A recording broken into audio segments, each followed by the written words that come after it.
YouTube, what's going on, man? We got an absolutely crazy video right now. There was an absolute upset at World's Strongest Man, but not just one upset. I would say there was two upsets at World's Strongest Man. Mind blowing. Now, before I play you guys this clip of Eddie Hall's video, I'm going to get a little drum roll going and show you guys the results if you have not seen these yet. So get ready. Boom. Here you have the top three results. World's Strongest Man. This is the final leaderboard. This is confirmed. Boom. This is it. This is done. Unreal. Mitchell Hooper in third. Mitchell Hooper in third. Did anybody think that there was even a chance of Mitchell Hooper getting third? I really didn't think so. And on top of that, who's this guy? Who is this? Wait. Who is this? In his first World's Strongest Man competition, his first World's Strongest Man competition, he comes in and wins.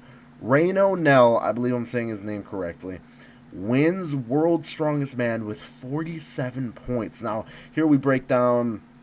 So we had 2 in 30 seconds. Majority of people got, or 2 inch and whatever, or 2 in whatever.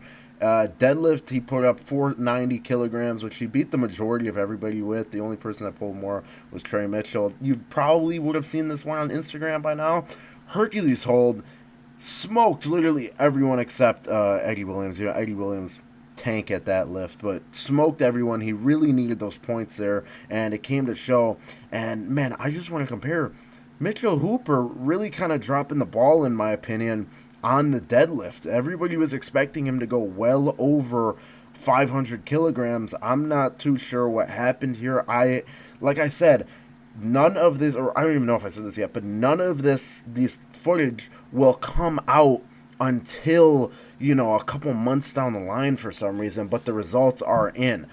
Super weird to me, to be honest. But that's Mitchell Hooper dropping the ball on the deadlift, which may have costed him the win in the end. But so yeah, Ray doing spectacular time here, 30 seconds. I think, did he win that event? Yes, he won that event. The deadlift, he was able to keep second. The Hercules hold, he kept second. The Flintstone barbell, dude, I saw this video of Tom Stoltman doing this. Man, that everybody was electric. Great for him. Super happy that he got that lift, because I did see him do that 600. I thought he'd even have more in the tank, but then Trey Mitchell also tying it. I did not even see this. Hercules hold sadly did crush his points overall. If he was able to get this Hercules hold up even to like 50 seconds, beat some people, he probably would have won. You know what I'm saying? It was just tough. Here we go. But yeah, going on to the Flintstone, his Rayno Nell, this was definitely his weakest lift. But first time competing, and that's a very easy one to train, I would say, because it's it's very set in stone. Get it stoned, but yeah, 188. He ended up getting the second or the third to lowest, since there was a couple no lifts in here. This guy, even Patty, if he would have put up any number, really any decent number, would have also had a chance of giving Mitchell a run. So yeah, tough for him there, but he was still able to hold on, and he got these 4 stones in 30 seconds, and Mitchell got 4 stones in 31 seconds, which ultimately got him the win.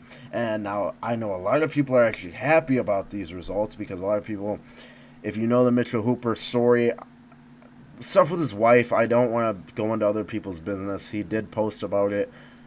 I don't know. You guys can find other drama channels that will talk about that. I don't really want to break that down. I don't know. I don't know too much about it, to be honest. I'm a powerlifter.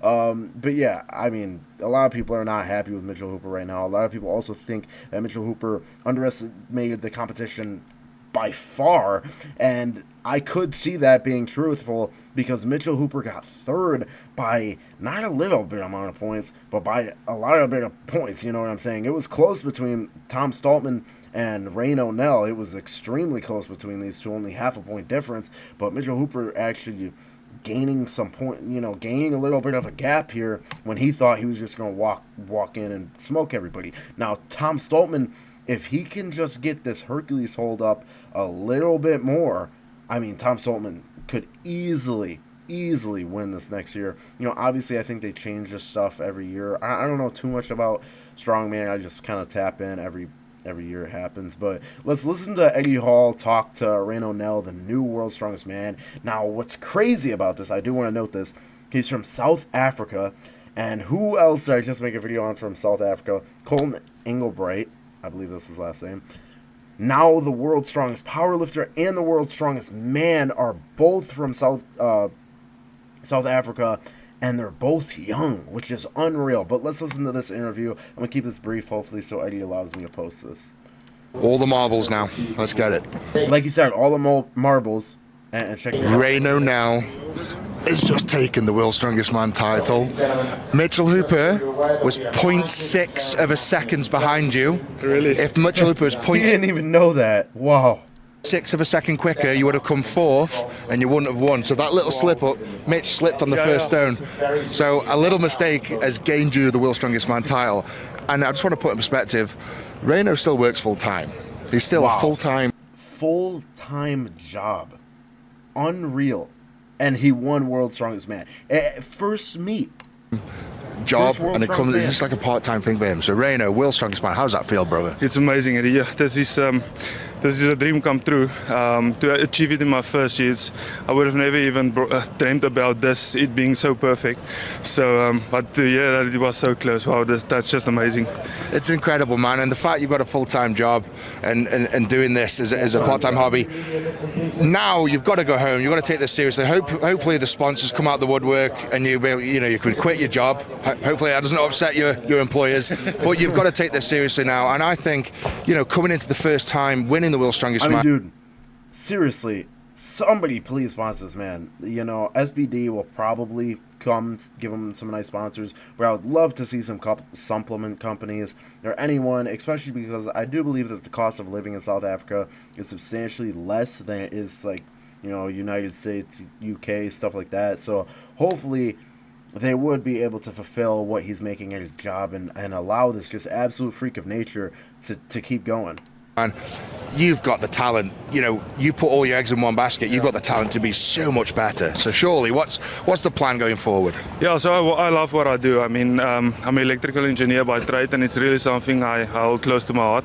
So I don't think I'll ever go away for it. I mean, strongman is just a couple of years. But now that's a good question. I need to go sit down and think, what is my future?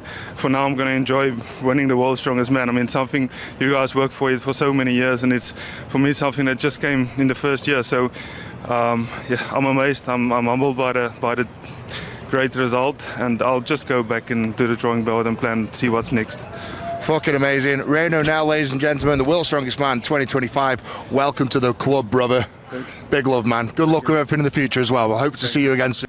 So, I mean, that's crazy. He says he doesn't think... So, he's an electrical engineer. South Africa probably makes decent money now I think about it. But still, I think the cost of living there is substantially less. So, hopefully, like you said, even if it's just for a few years, he's able to walk away from the career and just focus full time. Because I'd love to see him come back and just get on the map. I've never even heard of this guy before this. One thing I do want to note, though, he does seem to be somewhat short compared to other...